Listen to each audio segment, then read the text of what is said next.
What is up, YouTube? This is the Working Investor. Today we're going to talk about the yield max distributions that's been announced today. Also, we'll talk about how that works with the sandwich method.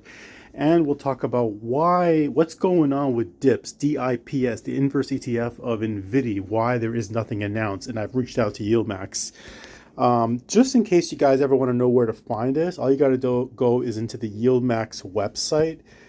Go open up the tab and then just type in news, not education. Go to news and you'll see here they announce it on the declaration date every single month. You could just say read the press, and that's how you get to this page. So you could find it yourself on the declaration date. So I'll just scroll down quickly because you guys can read it yourselves. We'll just highlight the investments that we have investments in. So TSLY coming in at 96 cents per share, 83% return annualized basis.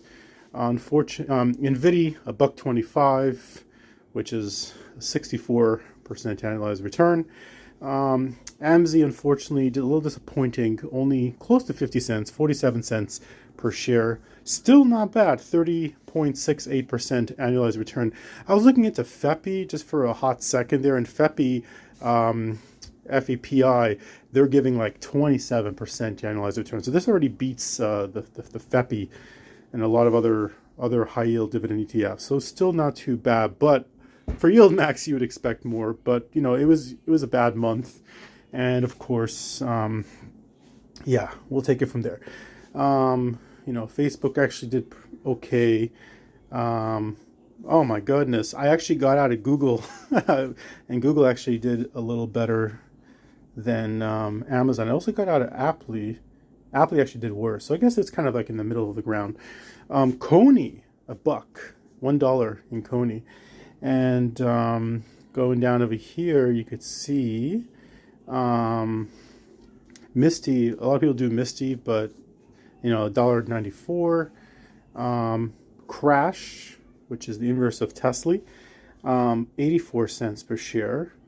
And Fiat, $1.89, the second highest dividend paying from all of them, which a lot of people, I've seen a lot of YouTubers that don't necessarily have CONY and Fiat, they just have a lot of Bitcoin exposure and they want to hedge their risk. So I've seen other YouTubers buy into Fiat to give them a little bit of a hedge against all their, you know, they do like Misty Fiat or, not necessarily CONY Fiat. But then you'll see here DIPS. There's nothing announced. And I reached out to the yield max. There's actually a phone number, as you can see over here, the 833-378-0717. It's, I think, a third-party company that I think deals with their distributions. And I gave them a call. You can always give them a call.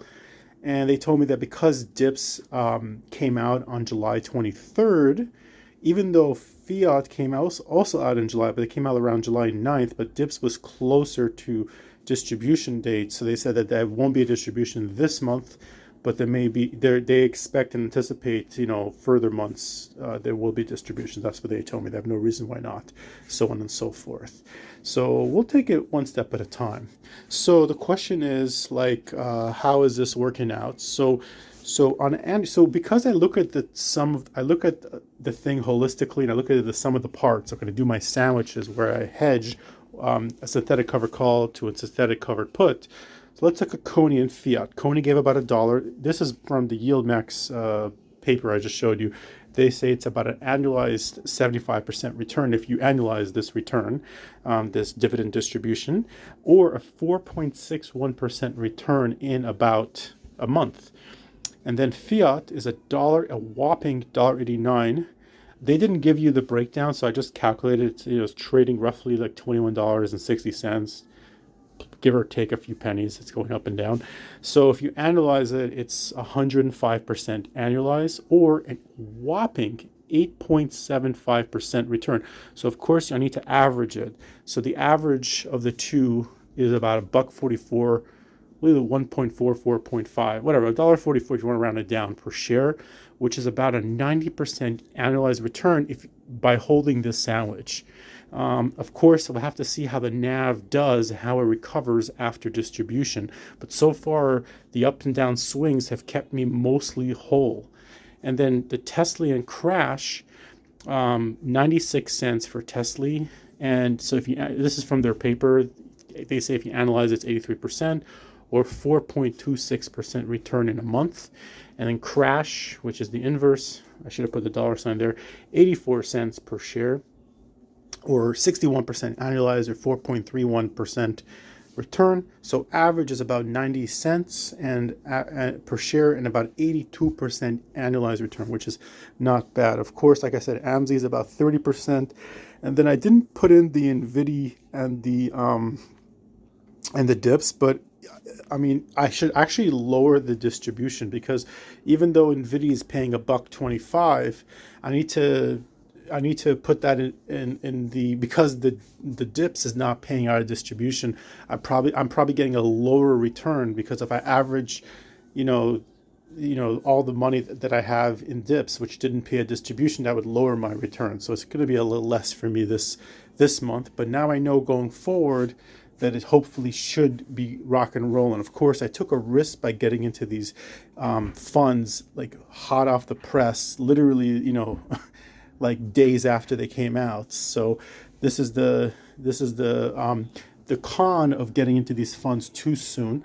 But I have to say the hedge of the dips is doing its job, but I would like to have a little payment.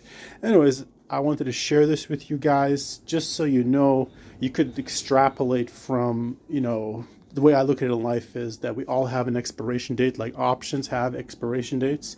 And the question is, how much premium are we going to get? How much quality of life are we going to get from our expiration dates?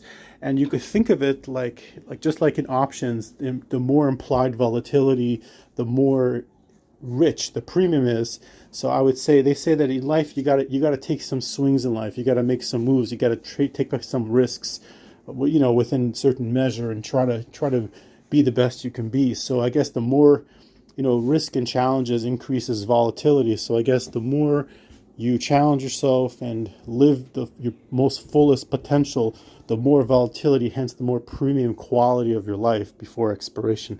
Just a fun little metaphor I take from the options. I hope you guys enjoy. You guys have a blessed weekend, best week, and hope all is well.